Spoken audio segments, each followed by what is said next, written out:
ನಮಸ್ತೆ, ಸ್ವಾಗತ Swastik excellent YouTube ಚಾನೆಲ್ಗೆ.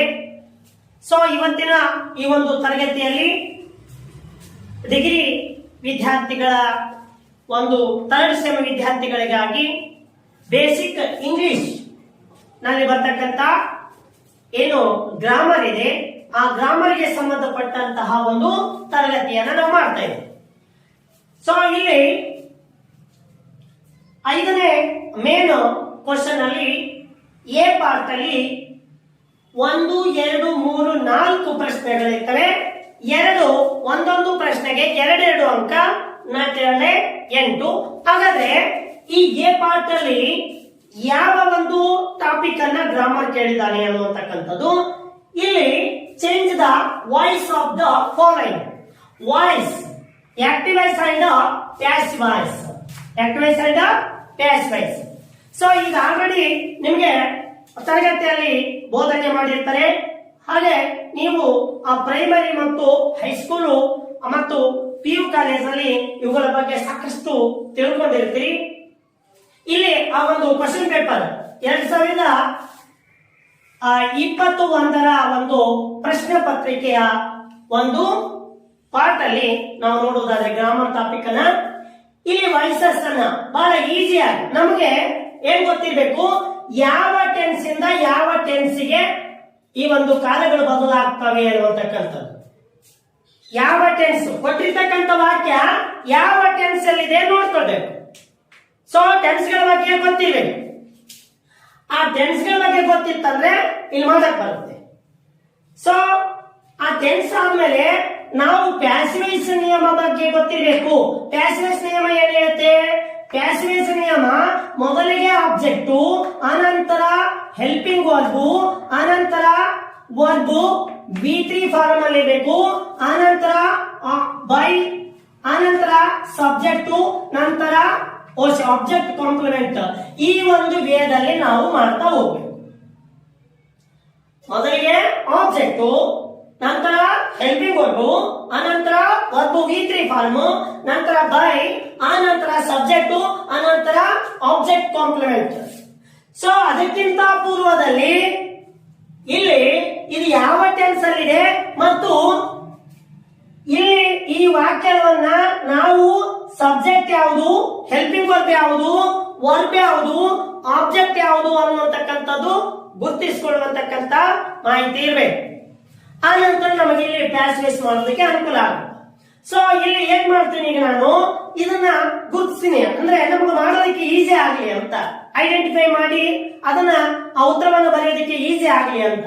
ಸೊ ಇಲ್ಲಿ ಮೈ ಟೀಚರ್ ಅನ್ನುವಂತಕ್ಕಂಥದ್ದು ಸಬ್ಜೆಕ್ಟ್ ಇದೆ, ಹ್ಯಾಸ್ ಅನ್ನುವಂತಕ್ಕಂಥದ್ದು ಹೆಲ್ಪಿಂಗ್ ವರ್ಬ್ ಇದೆ, ಕಂಪ್ಲೀಟೆಡ್ ಅನ್ನುವಂತಕ್ಕಂಥದ್ದು ವರ್ಬ್ ಇದೆ, ದ ಸಿಲಬಸ್ ಅನ್ನುವಂತಕ್ಕಂಥದ್ದು ಆಬ್ಜೆಕ್ಟ್ ಇದೆ. ಸೊ ಈಗ ಇಷ್ಟು ಗೊತ್ತಾದ್ಮೇಲೆ ಕೆಲವೊಂದು ಸಾರಿ 2 ಆಬ್ಜೆಕ್ಟ್ಗಳು ಬಂದಿರ್ತವೆ. ಸೊ 2 ಆಬ್ಜೆಕ್ಟ್ ಬಂದಾಗ ಹೇಗ್ ಮಾಡ್ಬೇಕು ಅನ್ನೋದು ಕೂಡ ಹೇಳ್ತೀನಿ. ಇಲ್ಲಿದೆ ಒಂದು, ನೋಡೋಣ ಮುಂದಿನ ಒಂದು ಕ್ವಶನ್ ಪೇಪರ್ ಅಲ್ಲಿ ಹೇಳ್ತಾ ಹೋಗ್ತೀನಿ.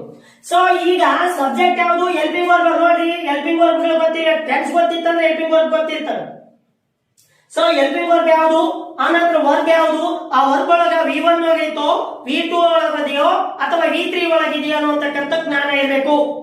ಸೊ ಆ ನಂತರ ಆಬ್ಜೆಕ್ಟ್, ವರ್ಬ್ ಆದ ನಂತರ ಆಬ್ಜೆಕ್ಟ್. ಸೊ ವರ್ಬ್ಗಳು ಮತ್ತೆ ಹೆಲ್ಪಿಂಗ್ ವರ್ಬ್ ಗೊತ್ತಿತ್ತಂದ್ರೆ ಸೊ ಆಬ್ಜೆಕ್ಟ್ ಅನ್ನ ನಾವು ಬಹಳ ಈಸಿಯಾಗಿ. ಸೊ ಈಗ ಇಲ್ಲಿ ಇದನ್ನ ಪ್ಯಾಸಿವೈಸ್ ಮಾಡ್ತಾ ಇದ್ದೀನಿ ನಾನು. ಪ್ಯಾಸಿವೈಸ್ ನಿಯಮ ಏನ್ ಹೇಳತ್ರಿ, ಮೊದಲಿಗೆ ಆಬ್ಜೆಕ್ಟ್ ಅಂತ ಇದ್ದಾನೆ. ಸೊ ಆಬ್ಜೆಕ್ಟ್ ಯಾವ್ದು ಇದ್ರೊಳಗ, ದ ಸಿಲಬಸ್ ಅನ್ನುವಂತಕ್ಕಂಥದ್ದು. ಸೊ ದ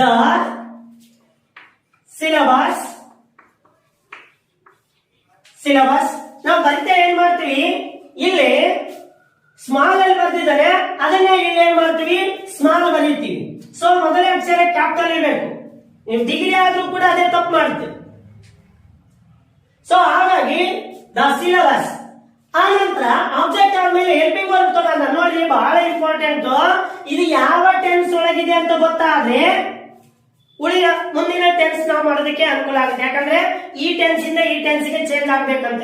ಸೊ ಇಲ್ಲಿ ಈಗ ಪ್ರೆಸೆಂಟ್ ಪರ್ಫೆಕ್ಟ್ ಇದೆ, ಪ್ರೆಸೆಂಟ್ ಪರ್ಫೆಕ್ಟ್ ಇದೆ. ಪ್ರೆಸೆಂಟ್ ಪರ್ಫೆಕ್ಟ್ ಹೇಗಿದೆ ಅಂತಂದ್ರೆ ಹೆಲ್ಪಿಂಗ್ ವರ್ಬ್ ಯಾವ ಯಾಸ್ ಬಂದಿತ್ತು ಹೆಲ್ಪಿಂಗ್ ವರ್ಬ್ ಅಂದ್ರೆ ಅದು ಪ್ರೆಸೆಂಟ್ ಪರ್ಫೆಕ್ಟ್ ನ ಒಂದು ಹೆಲ್ಪಿಂಗ್ ವರ್ಬ್ಗಳು. ಸೊ ಪ್ರೆಸೆಂಟ್ ಪರ್ಫೆಕ್ಟ್ ಇದ್ದಿದ್ದು ಯಾವ ಟೆನ್ಸ್ ಅಲ್ಲಿ ಮಾಡ್ಬೇಕಂತಿದೆ, ಪ್ರೆಸೆಂಟ್ ಪರ್ಫೆಕ್ಟ್ ಕಂಟಿನ್ಯೂಸ್ ಟೆನ್ಸ್ ಅಲ್ಲಿ ಮಾಡ್ಬೇಕಂತ ನಾವು. Present perfect continuous tense. ಹಾಗಾದ್ರೆ ಇಲ್ಲಿ ಬರ್ತಕ್ಕಂಥ ಹೆಲ್ಪಿಂಗ್ ವರ್ಬ್ ಏನ್ರಿ, has been or have bean.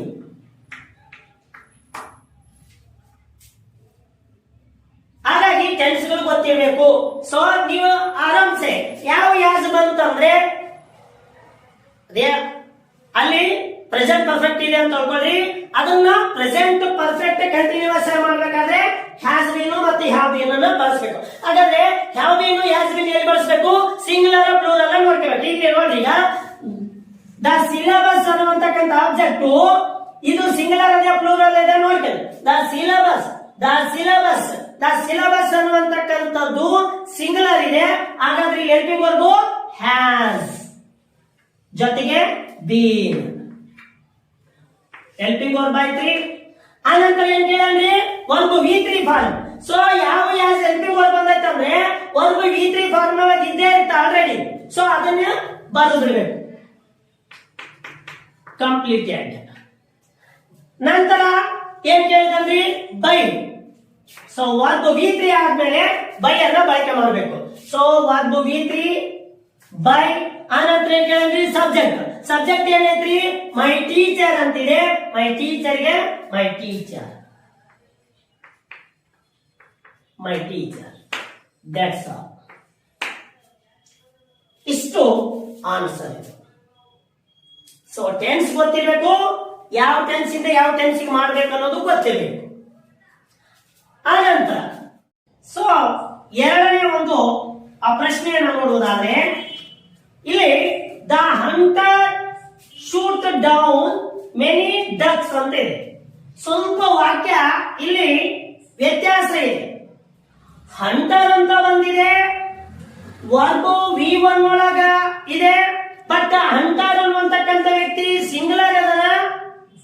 Simple present ಆದ್ರೆ ಇಲ್ಲಿ ಎಸ್ ಬರ್ಬೇಕಾಗಿತ್ತು. ಸಿಂಪಲ್ ಪಾಸ್ಟ್ ಆಗಿದ್ರೆ ಇಲ್ಲಿ ಇಡಿ ಪ್ರತ್ಯಯ ಬರಬೇಕಾಗಿತ್ತು. ಬಟ್ ಅವ ಏನ್ ಮಾಡಿದ್ದಾರೆ, ಇಲ್ಲಿ ಕ್ವಶನ್ ಪೇಪರ್ ಪ್ರಿಂಟ್ ತಪ್ಪಿರ್ಬೋದು ಅಥವಾ ಔಷಧದಲ್ಲಿ ಹಾಗೆ ಕೊಟ್ಟಿರ್ಬೋದು.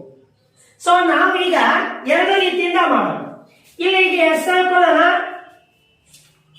ಅಂದ್ರೆ ಸಿಂಪಲ್ ಪ್ರೆಸೆಂಟ್ ಅನ್ಕೊಳ್ಳೋಣ. ಸಿಂಪಲ್ ಪ್ರೆಸೆಂಟ್ ಅಲ್ಲಿ no helping verb VP1 he she ಇಟ್ಟು ಮುಂದೆ ಮೇನ್ ವರ್ಬಿಗೆ ಎಸ್ ಪ್ರತ್ಯಯ. ಹಂಟರ್ ಅನ್ನುವಂತಕ್ಕಂತ ವ್ಯಕ್ತಿ ಸಿಂಗುಲರ್ ಇರೋದ್ರಿಂದ ಇಲ್ಲಿ ಎಸ್ ಪ್ರತ್ಯಯ ಬಂದಿದೆ. ಸೊ ಸಿಂಪಲ್ ಪ್ರೆಸೆಂಟ್ ಅನ್ಕೊಂಡು ಸಿಂಪಲ್ ಪ್ರೆಸೆಂಟ್ ಇಂದ ಯಾವ ಟೆನ್ಸ್ ಇದು, ಸಿಂಪಲ್ ಪ್ರೆಸೆಂಟ್ ಇಂದ ನಾವು ಇಲ್ಲಿ ಪ್ರೆಸೆಂಟ್ ಕಂಟಿನ್ಯೂಸ್ ಆಗಿ ಮಾಡಬೇಕು. ಸೊ ಹಾಗಾದ್ರೆ ಪ್ರೆಸೆಂಟ್ ಕಂಟಿನ್ಯೂಸ್ ಮಾಡ್ಬೇಕಾದ್ರೆ ಇಲ್ಲಿ ಆಮ್ ಆರ್ ಈಸ್ ಹೆಲ್ಪಿಂಗ್ ವರ್ಬ್ಗಳು ನಮಗೆ ಬರ್ತಾವ. ಸೊ ಸಿಂಪಲ್ ಪ್ರೆಸೆಂಟ್ ಅಂತಂದು ಮಾಡ್ಕೊಳ್ಳೋದಾದ್ರೆ ಮೊದಲು ಇದನ್ನ ಗುರ್ತಿಸ್ಕೊಳ್ಳೋಣ. ಸೊ ನಾನು ಇಲ್ಲಿ ಗುರ್ತಿಸ್ತೀನಿ, ಕ್ವಶನ್ ಪೇಪರ್ ನಲ್ಲಿ ಗುರ್ತಿಸ್ಬೇಡ್ರಿ.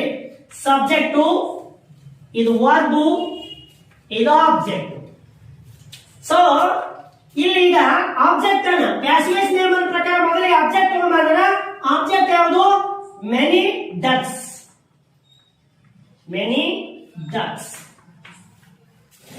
ಸೊ ಮೆನಿ ಡಕ್ಸ್ ಅನ್ನುವಂತಕ್ಕಂಥದ್ದು ಆಬ್ಜೆಕ್ಟ್. ಇದು ಸಿಂಗುಲರ್ ಪ್ಲೂರಲ್ ನೋಡ್ತೇವೆ. ಡಕ್ಸ್ ಮೆನಿ ಅನ್ನೋದೇ ಬಹಳ. ಸೊ ಹಾಗಾಗಿ ಇಲ್ಲಿ ಪ್ಲೂರಲ್ ಐತೆ, ಬಹುವಚನ ಇದೆ. ಬಹುವಚನ ಇದ್ದಾಗ ಹೆಲ್ಪಿಂಗ್ ವರ್ಬ್ ಆರ್ ಬರುತ್ತೆ, ಹಾಗಾಗಿ ಆರ್.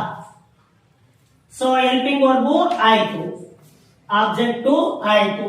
ನಂತರ verb V3. So shoot downs ಅಂತಿದೆ. ಶೂಟ್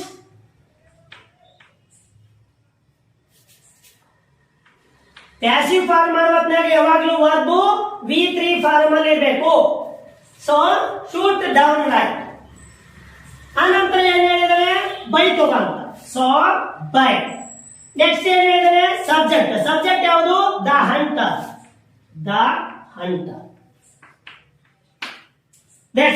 ಇದು ಒಂದಾಯ್ತು.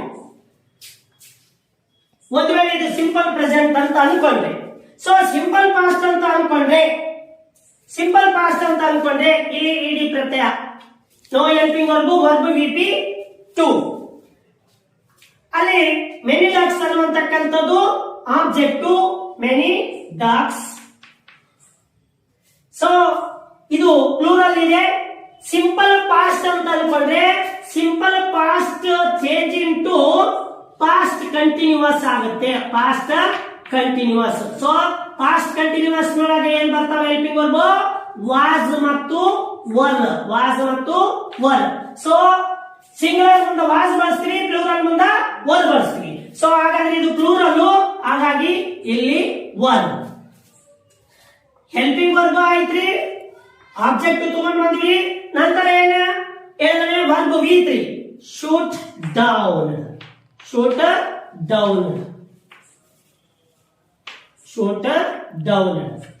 ನೆಕ್ಸ್ಟ್ ಏನ್ ಕೇಳಂದ್ರಿ? ಬೈಕ್. ನೆಕ್ಸ್ಟ್ ಏನ್ರಿ? ಸಬ್ಜೆಕ್ಟ್ ದ ಹಂಟರ್ಗೆ ದ ಹಂಟರ್. That's all. ಈ ರೀತಿಯಾಗಿ ನಾವು ಈ ಒಂದು ವೇಳೆ ಇದು ಸಿಂಪಲ್ ಪ್ರೆಸೆಂಟ್ ಆದ್ರೆ ಈ ರೀತಿಯಾಗಿ ಮಾಡ್ತೀವಿ, ಸಿಂಪಲ್ ಪಾಸ್ಟ್ ಆದ್ರೆ ಈ ರೀತಿಯಾಗಿ ಮಾಡ್ತೀವಿ. ಸೊ ಕೆಲವೊಂದ್ಸಲ ಕ್ವಶನ್ ಪೇಪರ್ ಅನ್ನ, ಆ ಕ್ವಶನ್ ಅನ್ನ ನಾವು ಸರಿಯಾಗಿ ನೋಡ್ಬೇಕು, ಅದು ಯಾವ ಟೆನ್ಸ್ ಅಲ್ಲಿ ಇದೆ ಅಂತ. ಸೊ ಅದೇ ರೀತಿಯಾಗಿ ಮೂರನೇ ಒಂದು ಕ್ವಶನ್ ನೋಡೋದಾದ್ರೆ ಬ್ರೂಟಸ್ ಸ್ಟ್ಯಾಬ್ಡ್ ಸೀಸರ್ ಅಂತ ಇದೆ. ಸೊ ಈಗ ಇಲ್ಲಿ ಸಬ್ಜೆಕ್ಟ್, ಸ್ಟ್ಯಾಬ್ಡ್ ಅನ್ನುವಂತಕ್ಕಂಥದ್ದು ವರ್ಬ್, ಸೀಸರ್ ಅನ್ನುವಂತಕ್ಕಂಥದ್ದು ಆಬ್ಜೆಕ್ಟ್. ಸೊ ಸಿಂಪಲ್ ಪಾಸ್ಟ್ ಅಂತ ಹೇಗೆ ಗೊತ್ತಾಗುತ್ತೋ? No helping verb VP2. Simple present ಅಂತ ಹೇಗೆ ಗೊತ್ತಾಗುತ್ತಾ? ವರ್ಬ್ ಹೆಲ್ಪಿಂಗ್ ವರ್ಬ್ ಇರಲ್ಲ ಮತ್ತು ವರ್ಬ್ VP1 ಆಗಿರುತ್ತೆ. ಇಲ್ಲಿ ಸ್ಟ್ಯಾಬ್ಡ್ ಅಂತ ಇದ್ದಿದ್ದು ಸ್ಟ್ಯಾಬ್ ಅಂತಿದ್ದು. ಸೊ ಇವುಗಳು ನಮಗೆ ಟೆನ್ಸ್ ಗೊತ್ತಿರಬೇಕು. ಸೊ ಈಗ ಸಿಂಪಲ್ ಪಾಸ್ಟ್ ಅಂತ ಗೊತ್ತಾಯ್ತು. ಸಿಂಪಲ್ ಪಾಸ್ಟ್ ಅಂದ್ರೆ ಯಾವ ಟೆನ್ಸ್ ಮಾಡೋದು ಅಂತ ಹೇಳಿದ್ವಿ? ಪಾಸ್ಟ್ ಕಂಟಿನ್ಯೂಸ್ ಆಗಿ ಮಾಡೋದು.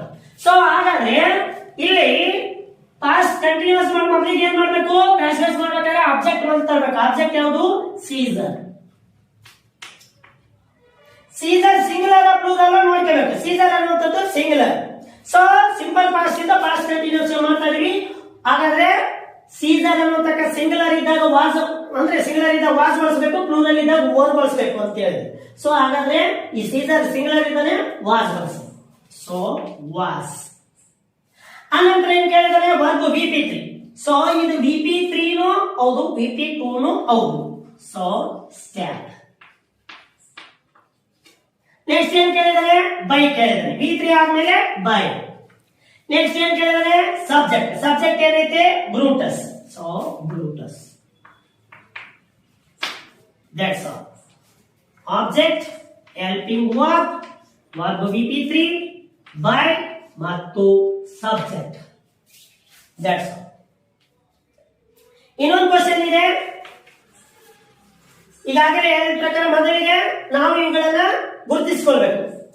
ಅನ್ನುವಂತಕ್ಕಂಥದ್ದು subject, will helping verb, will shall, will be, shall be, would, should, ಇವು ಫ್ಯೂಚರ್ ನಲ್ಲಿ ಬರ್ತಕ್ಕಂಥವು. ಸೊ ಫ್ಯೂಚರ್ ಇನ ಹೆಲ್ಪಿಂಗ್ ವರ್ಬ್. ಅನಂತರ verb V1. Next the first phrase ಅನ್ನುವಂಥದ್ದು ಆಬ್ಜೆಕ್ಟ್. ಸೊ ನಮಗೆ ಪ್ಯಾಸೇಜ್ ನಿಯಮದ ಪ್ರಕಾರ ಮೊದಲಿಗೆ ಆಬ್ಜೆಕ್ಟ್ ಹೋಗ್ಬೇಕು. ಆಬ್ಜೆಕ್ಟ್ ಯಾವ್ದಿದ್ರೊಳಗೆ? The first phrase.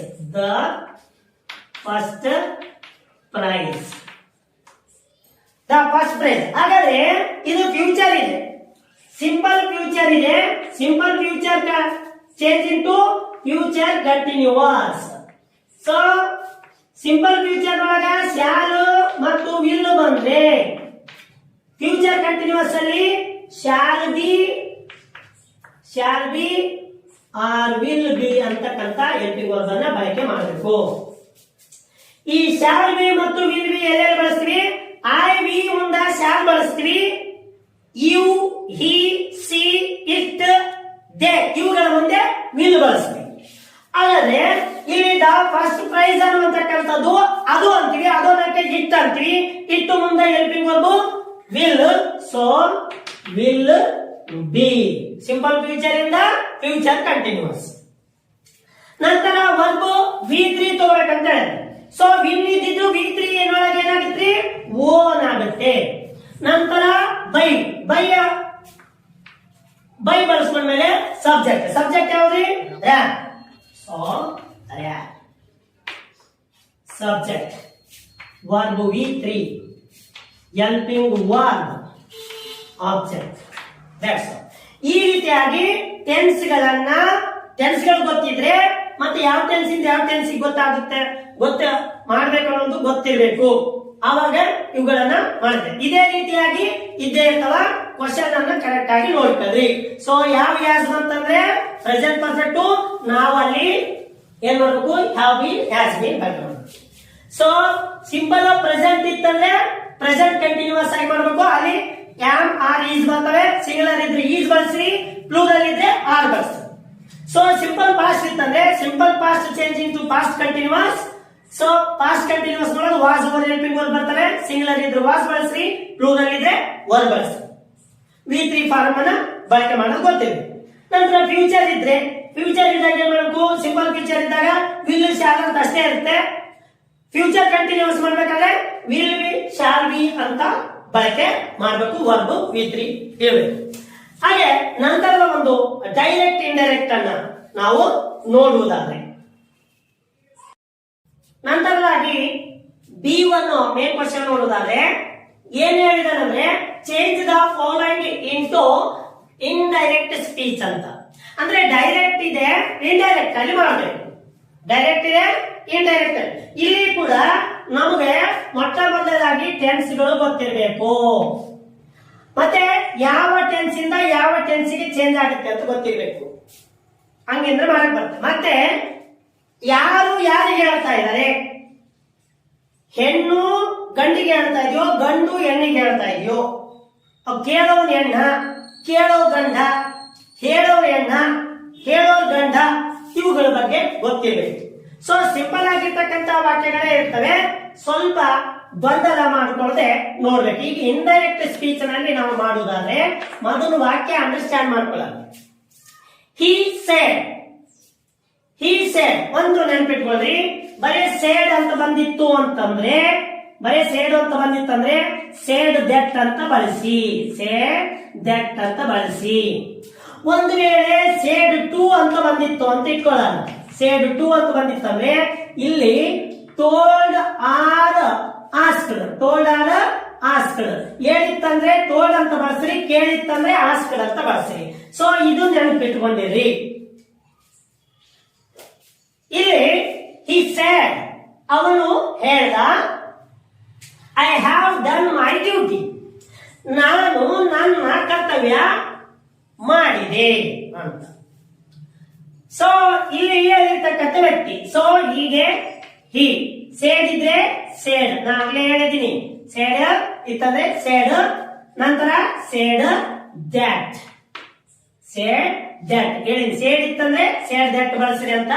So said that, ಇಲ್ಲಿ ಕಾಮ ಮತ್ತು ಯುನಿಟೆಡ್ ಕಾಮ ಜಾಗದಲ್ಲಿ ದ್ಯಾಟ್ ಅನ್ನ ಬಳಕೆ ಮಾಡುತ್ತೆ. ನಂತರ I have done my duty, ನಾನು ಅನ್ನೋರು ಯಾರಪ್ಪ, ಹಿ ಹೌದಿಲ್ಲ ಇಲ್ಲಿ. ಸೊ ಹಾಗಾಗಿ ಇಲ್ಲಿ ಹಿ. ಒಂದ್ ವೇಳೆ ನಾನು ಅನ್ನುವಂತಕ್ಕಂಥ ವ್ಯಕ್ತಿ ಈ ಜಾಗದೊಳಗ ಸಿ ಇತ್ತಂತಂದ್ರೆ ಅಲ್ಲಿ ಸಿ ಬರುತ್ತೆ. ಒಂದ್ ವೇಳೆ ಇಲ್ಲಿ ಕೃಷ್ಣ ಅಂತ ಇತ್ತಂತಂದ್ರೆ ಹಿ ಅಂತ ಬರುತ್ತೆ, ರಾಧಾ ಅಂತ ಇತ್ತಂದ್ರೆ ಸಿ ಅಂತ ಬರುತ್ತೆ. ಇದು ನೆನಪಿಟ್ಕೊಳ್ಬೇಕು ನಾವು. ಸೊ ಹಾಗಾಗಿ ಇಲ್ಲಿ ನಾನು ಅನ್ನುವಂತ ವ್ಯಕ್ತಿ ಈ ಇದ್ದಾನೆ, ಈ ಬಳಕೆ ಮಾಡ್ಕೊಂಡಿದ್ವಿ. ಸೊ ನಾನು ಆಗಲೇ ಸ್ಟಾರ್ಟಿಂಗ್ ಹೇಳಿದ್ದೀನಿ, ಟೆನ್ಸ್ಗಳು ಗೊತ್ತಿರಬೇಕು, ಮತ್ತೆ ಯಾವ ಟೆನ್ಸ್ ಇಂದ ಯಾವ ಟೆನ್ಸ್ಗೆ ಚೇಂಜ್ ಆಗ್ತದೆ ಗೊತ್ತಿರಬೇಕು. ಸೊ ಇಲ್ಲಿ ಈಗ ಯಾವ ಅನ್ನುವಂತಕ್ಕಂಥದ್ದು ಹೆಲ್ಪಿಂಗ್ ವರ್ಬ್ ಯಾವ ಟೆನ್ಸ್ ಇಂದು present perfect. So present perfect ಇಂದ ಇಂಡೈರೆಕ್ಟ್ ಮಾಡ್ಬೇಕಾದ್ರೆ ಪಾಸ್ಟ್ ಪರ್ಫೆಕ್ಟ್ ಟೆನ್ಸ್ ಗೆ ಚೇಂಜ್ ಆಗುತ್ತೆ. ಯಾವುದೇ ಪಾಸ್ಟ್ ಪರ್ಫೆಕ್ಟ್. ಹಾಗಾದ್ರೆ ಪಾಸ್ಟ್ ಪರ್ಫೆಕ್ಟ್ ನಲ್ಲಿ ಬರ್ತಕ್ಕಂಥ ಹೆಲ್ಪಿಂಗ್ ವರ್ಬ್ ಹ್ಯಾವ್. ಒಂದು ನೆನಪಿಟ್ಕೊಂಡ್ಬರ್ರಿ, ಹ್ಯಾವ್ ಯಾಸ್ ಬಂದೈತಂದ್ರೆ ಅಲ್ಲಿ ಇಂಡೈರೆಕ್ಟ್ ಮಾಡ್ಬೇಕಾದ್ರೆ ಹ್ಯಾವ್ ಬಳಕೆ ಮಾಡಿಬಿಡ್ರಿ. ಇದು ಕೊನೆಯ ಅಂತ ನಿಮಗೆ. ಸೊ ಇಲ್ಲಿ ಹ್ಯಾವ್ ಅಂದ್ರೆ ಸಿಂಪಲ್ ಪ್ರೆಸೆಂಟ್ ಪರ್ಫೆಕ್ಟ್ ಇದ್ದಿದ್ದು ಪಾಸ್ಟ್ ಪರ್ಫೆಕ್ಟ್ ಅನ್ನ ಮಾಡಿದ್ವಿ. ನಂತರ ಇಲ್ಲಿ ಪ್ರೆಸೆಂಟ್ ಪರ್ಫೆಕ್ಟ್ ಅಲ್ಲಿ ಕೂಡ ಹೆಲ್ಪಿಂಗ್ ವರ್ಬ್ ಯಾವ ಯಾಸ್ ಬಂದಾಗ ವರ್ಬ್ ವಿ3 ಇರ್ತೈತಿ. ಮತ್ತೆ ಪಾಸ್ಟ್ ಪರ್ಫೆಕ್ಟ್ ನೊಳಗ ಹ್ಯಾಡ್ ಹೆಲ್ಪಿಂಗ್ ವರ್ಬ್ ಬಂದಿತ್ತಂದ್ರೆ ವರ್ಬ್ ವಿ3 ಇರ್ತದೆ. ಸೊ ವರ್ಬ್ VP3 ಗೆ VP3 ಡನ್ನೇ ಆಗುತ್ತೆ. ಮೈ ಡ್ಯೂಟಿ ನನ್ನ ಡ್ಯೂಟಿ ಅಂದವ ಯಾರು? ಅವನು. ಹಾಗಾಗಿ ಇಲ್ಲಿ ಮೈ ಅಂತನ ಹಿಸ್ ಡ್ಯೂಟಿ ಅಂತ ಬರಿತೀನಿ. ಸರ್ ಕೇಳಬಹುದು ನೀವು, ಸರ್ ಒಂದ್ ವೇಳೆ ಇಲ್ಲಿ ಸಿ ಇತ್ತಂದ್ರೆ ಮತ್ತೆ ಇಲ್ಲಿ ಮೈ ಅಂತಿದ್ದಾಗ ಏನ್ ಬರಿಬೇಕ್ರಿ ಅಂತಂದು ಕೇಳಬಹುದು. ಅವಾಗ ನಾವಿಲ್ಲಿ ಒಂದ್ ವೇಳೆ ಇಲ್ಲಿ ಸಿ ಇದ್ದು ಇಲ್ಲಿ ಮೈ ಇತ್ತಂದ್ರೆ ನಾವು ಇಲ್ಲಿ ಅರ್ ಅಂತ ಬಳಕೆ ಮಾಡಬೇಕು. ಹೆಣ್ಣು ಮಗಳಿದ್ದಾಗ, ಗಂಡು ಮಗಿದ್ದಾಗ ಹಿಸ್ ಅಂತ. ಸೊ ಇಷ್ಟು answer. he said that he had done his duty. ಅವನು ಹೇಳ್ದ ಅದೇನಂದ್ರೆ ಅವನ ಕೆಲಸನ ಮಾಡಿದ್ನಂತ ಇಂಡೈರೆಕ್ಟ್ ಆಗಿ ಹೇಳೋದು. ಸೊ ನಂತರದ ಒಂದು ವಾಕ್ಯವನ್ನು ನೋಡೋದಾದ್ರೆ teacher said to the students. Teacher said to the students. So ವಾಕ್ಯ ಬಹಳ ಅರ್ಥ ಮಾಡ್ಕೊಳ್ಬೇಕು ಇಲ್ಲಿ ಬಹಳ ಯಾಕಂದ್ರೆ the sun rises in the east. ವಾಕ್ಯ ನೋಡ್ಕೋಬೇಕು ಇಲ್ಲಿ ಏನಿದೆ, the sun rises in the east. ಇದನ್ನ ನಾವು ಟ್ರೂತ್ಫುಲ್ ಸೆಂಟೆನ್ಸ್ ಅಂತ ಕರಿತೀವಿ. ಯಾವ್ದೇ ಟ್ರೂತ್ಫುಲ್ ಸೆಂಟೆನ್ಸ್ ಅಂದ್ರೆ ಸತ್ಯಾಂಶ ನಿಜಾಂಶ ವಾಕ್ಯಗಳು ಬಂದಾಗ ಅವನ ಯಥಾವತ್ತಾಗಿ ಇಡಬೇಕು. The sun rises in the east. ಸೂರ್ಯ ಪೂರ್ವದಲ್ಲಿ ಉದಯಿಸುತ್ತಾನೆ. The sun sets in the west. ಸೂರ್ಯ ಪಶ್ಚಿಮದಲ್ಲಿ ಮುಳುಗುತ್ತಾನೆ. ಇಲ್ಲಿ ಟೀಚರು ವಿದ್ಯಾರ್ಥಿಗಳಿಗೆ ಟೀಚರ್ ಹೇಳ್ತಾರೆ ಸೂರ್ಯ ಪೂರ್ವದಲ್ಲಿ ಹುಟ್ಟುತ್ತಾನೆ ಅಂತ. ಟೀಚರ್ ಹೇಳಿದ್ರು ಹುಟ್ಟುತ್ತಾನ, ಟೀಚರ್ ಹೇಳಿದ್ರು ಪೂರ್ವದಲ್ಲೇ ಹುಟ್ಟುತ್ತಾನ. ಅದು ಸತ್ಯ. ಇಂಥ ಸತ್ಯಾಂಶ ವಾಕ್ಯಗಳನ್ನ ಬದಲಾವಣೆ ಮಾಡಬಾರ್ದು ನಾವು. ಇದನ್ನ ಇಂಡೈರೆಕ್ಟ್ ಆಗಿ ಮಾಡಬಾರ್ದು, ಬದಲಾವಣೆ ಮಾಡಬಾರ್ದು. ಏನ್ ಮಾಡಬಹುದು ಇಲ್ಲಿ ನೋಡ್ರಿ, ದ ಟೀಚರ್ಗೆ ಟೀಚರ್ ಸೆಡ್ ಟು ಇದ್ದರೆ ಏನ್ ಮಾಡಿ ಅಂತ ಹೇಳಿ ಇಲ್ಲಿ ಹೇಳ್ತಾ ಇದ್ದಾರೆ.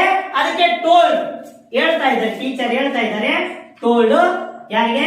The students. ಈ ಕಾಮ ಮತ್ತು ಇನ್ವರ್ಟೆಡ್ ಕಾಮ ಜಾಗದಲ್ಲಿ ದಟ್ ಬಳಸ ಅಂತ ಹೇಳಿದೆ. So that conjunction. ಹಾಗಾದ್ರೆ ಇದನ್ನು ಬದಲಾವಣೆ ಮಾಡಬಾರ್ದು.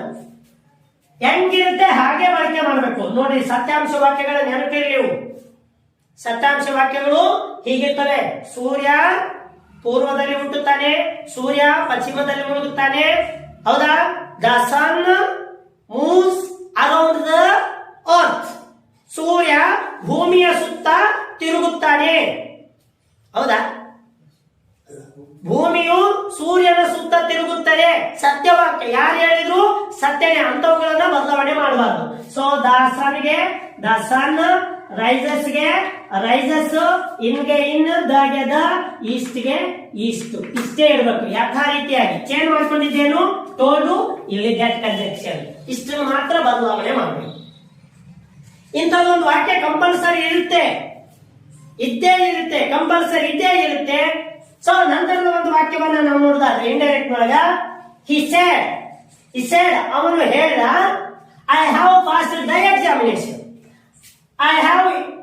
the examination.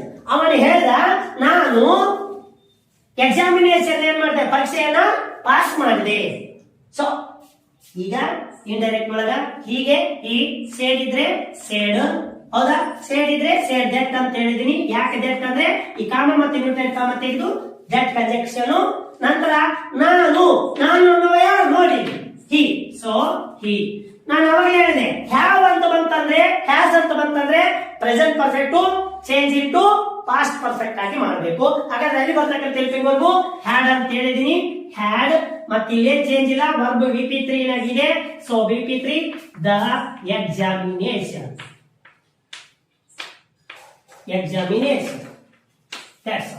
ಇಷ್ಟು ಆನ್ಸರ್. ಬಹಳ ಈಸಿ ಆಗಿರ್ತಕ್ಕಂಥದ್ದು. ಟೆನ್ಸ್ಗಳು ಗೊತ್ತಿರಬೇಕು. ಯಾವ ಟೆನ್ಸ್ ಇದೆ ಯಾವ ಟೆನ್ಸ್ಗೆ ಬದಲಾವಣೆ ಆಗುತ್ತೆ. ಬೇಕಾದ್ರೆ ನಾನು ನಮ್ಮಲ್ಲಿ ಮಾಡಿರ್ತಕ್ಕಂಥ ಟೆನ್ಸಸ್ ಗಳನ್ನ ಡೈರೆಕ್ಟ್ ಇಂಡೈರೆಕ್ಟ್ ಮಾಡಿರೋದನ್ನು ನಿಮಗೆ ಹಾಕ್ತೀನಿ, ಬೇಕಾದ್ರೆ ನೋಡಿ. ಸೊ ಇಲ್ಲಿ ಈಗ ಇನ್ನೊಂದು ವಾಕ್ಯ ಇದೆ ನೋಡೋದಾದ್ರೆ he said ಅವ ಹೇಳ್ದ the pet dog died in the night. The pet dog ಬಹಳ ಮುದ್ದಾಗಿರ್ತಕ್ಕಂಥ ಒಂದು ನಾಯಿ ರಾತ್ರಿ ಸತ್ತೋಗ್ಬಿಟ್ಟಿತ್ತು. ಸೊ ಇಂಡೈರೆಕ್ಟ್ ಒಳಗ ಹೀಗೆ ಈ ಸೇಡ್ ಇದ್ದಾಗ ಸೇಡ್ ಕಾಮ ಮತ್ತೆ inverted comma cancel that the pet dog sir ಮತ್ತೆ ಇಲ್ಲಿ ಆ ಇದ್ದಿದ್ದು ಈ ಕಡೆ ಈ ತಗೊಂಡ್ರಿ ಇಲ್ಲಿ ಏನ್ ತಗೊಂಡಿಲ್ಲ ಅಂತಂದ್ರು. ಇಲ್ಲಿ ಐ ವಿ ಏನಾರು ಇದ್ರೆ ಪ್ರನೌನ್ ಚೇಂಜ್ ಮಾಡಂತ ಹೇಳೋಣ. ಇಲ್ಲಿ ನಾವು ಡೈರೆಕ್ಟ್ ಕೊಟ್ಟಿದ್ದಾಗ ಏನ್ ಚೇಂಜ್ ಮಾಡಬಾರ್ದು ನಾವು. ಪೆಟ್ ಡಾಗ್ ಅಲ್ಲಿ ಏನಿರುತ್ತೆ ಅದನ್ನೇ ಬರೀಬೇಕು. ಈಗ ಇದು ಯಾವ ಟೆನ್ಸ್ ಅಲ್ಲಿ ಇದೆ ನೋಡ್ಕೋಬೇಕು. ಸಿಂಪಲ್ ಪಾಸ್ಟ್ ಅಲ್ಲಿ ಇದೆ, no helping verb VP2, die VP1, died VP2. So verb VP2 ಒಳಗಡೆ ಹೆಲ್ಪಿಂಗ್ ವರ್ಬ್ ಇಲ್ಲ, ಸಿಂಪಲ್ ಪಾಸ್ಟ್. ಈಗ ಡೈರೆಕ್ಟ್ ಇಂದ ಇಂಡೈರೆಕ್ಟ್ ಗೆ ಮಾಡಬೇಕಾದ್ರೆ ಈಗ ಸಿಂಪಲ್ ಪಾಸ್ಟ್ ಇಂದ ಇಂಡೈರೆಕ್ಟ್ ಮಾಡ್ಬೇಕಪ್ಪ. ಸಿಂಪಲ್ ಪಾಸ್ಟ್ ಇಂದ ಯಾವ್ದು ಮಾಡ್ಬೇಕು? ಈಗ ನಾವು ಪಾಸ್ಟ್ ಪರ್ಫೆಕ್ಟ್ ಅಲ್ಲಿ ಹೆಲ್ಪಿಂಗ್ ವರ್ಬ್ ಏನ್ ಬರುತ್ತೆ? ಹ್ಯಾಡ್. ವರ್ಬ್ VP3 ಇದೇ ಆಗುತ್ತೆ, ಡೈಡ್ ಗೆ died, in the night. That's all.